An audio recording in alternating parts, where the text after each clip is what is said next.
kronologi perjalanan mulai dari masa awal hingga akhir. Yang pertama yaitu masa awal Islam, abad ke-7 hingga 10. Prinsip dasar ekonomi, yaitu ekonomi Islam berkembang berdasarkan Al-Quran dan hadis dengan prinsip-prinsip utama seperti keadilan, kesejahteraan, dan larangan riba atau bunga berlebih. Itu ada institusi awal pada masa ini, zakat dan wakaf menjadi pilar utama ekonomi. Zakat berfungsi sebagai instrumen redistribusi kekayaan, sementara wakaf mendukung sektor sosial dan pendidikan. Yang kedua ada masa kejayaan Islam abad 10 hingga 15. Perdagangan dan perbankan kota-kota Baghdad, Kairo, dan Andalusia menjadi pusat perdagangan. Sistem perbankan sederhana mulai berkembang termasuk menggunakan cek untuk transaksi. Selanjutnya ada pemikiran ekonomi.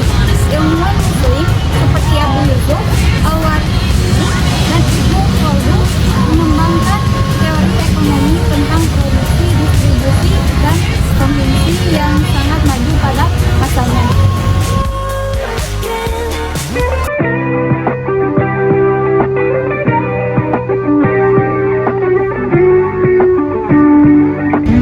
Yang ketiga ada masa kolonialisme dan kemunduran pada abad ke-16 hingga ke-19, yaitu ada dominasi kolonial.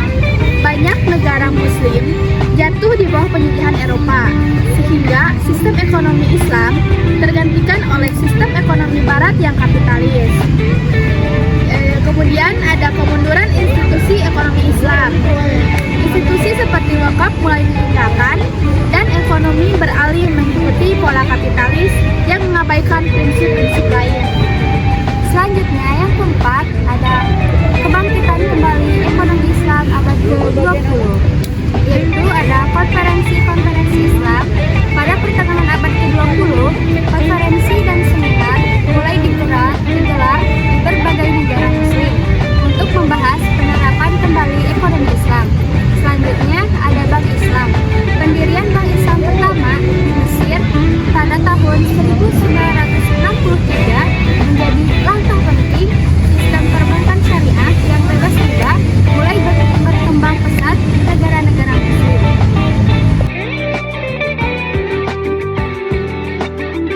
Yang kelima yaitu Islam kontemporer abad ke-21. Perbankan syariah. Sistem perbankan syariah semakin diakui secara global dengan munculnya berbagai lembaga keuangan syariah dan sukuk atau obligasi syariah. Fintech syariah. Teknologi finansial mulai menunjukkan prinsip syariah dalam produk-produknya seperti crowdfunding syariah dan e-wallet yang memenuhi standar kepatuhan syariah.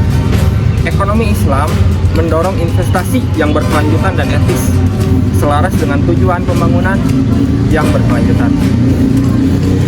Selanjutnya yang keenam, isu dan tantangan terkini, yaitu ada kesadaran dan literasi. Masih banyak masyarakat yang kurang memahami prinsip ekonomi Islam.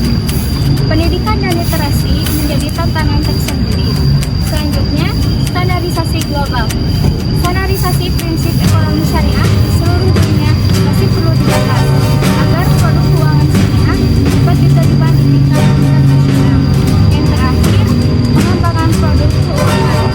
Ada tantangan untuk terus menciptakan produk-produk inovatif yang sesuai dengan prinsip syariah dan tetap kompetitif dengan produk konvensional.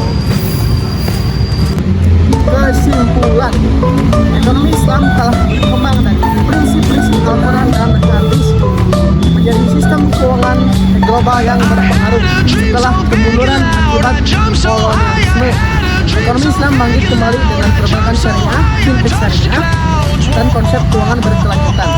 Meskipun menghadapi tantangan literasi, standarisasi, dan inovasi, ekonomi Islam menawarkan solusi keuangan yang adil dan beretika.